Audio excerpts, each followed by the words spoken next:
Ipinagdiwang ang ika-22 Hatch Day o kaarawan ng Philippine Eagle na si Pag-asa. Si Pag-asa po yung kauna-unahang Philippine Eagle na ipinanganak habang nasa pangangalaga ng mga tao sa isang center. Makibalita tayo kay Donna Timbal Sinahon ng GMA Davao.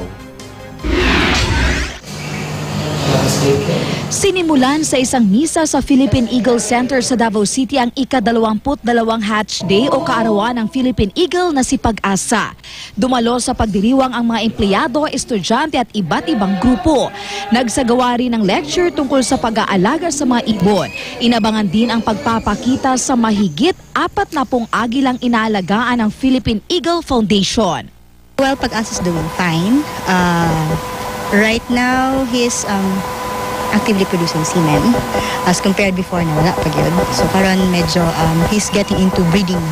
Napisa sa Philippine Eagle Center si Aguila noong 1992. Mula noon, si Eddie Huntilla na ang nagsisilbi nitong caretaker kaya kilalang-kilala na raw niya ito.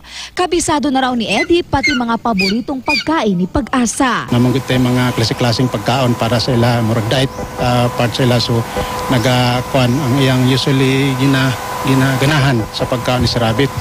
Ayon pa kay Eddie, hindi masyadong ipinapakita sa publiko si Pag-asa dahil mailap ito sa tao. Delikado kasi kuan siya kasi murag imprinted na agila, so nag-stick man gud siya sa iyang caretaker. Kung nailain tao po, so siyempre nag-react. So bukod kay Pag-asa, isa pa sa mga dinarayo sa center ang agilang may pangalang Scout Binay. Hindi pinapalampas na mga bisita ang makapagpa-picture kasamang naturang agila.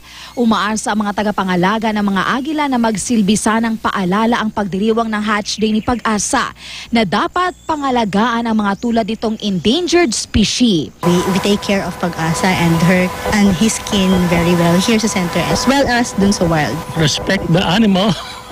Donna Timbal, Senahon, nagbabalita, Pilipinas.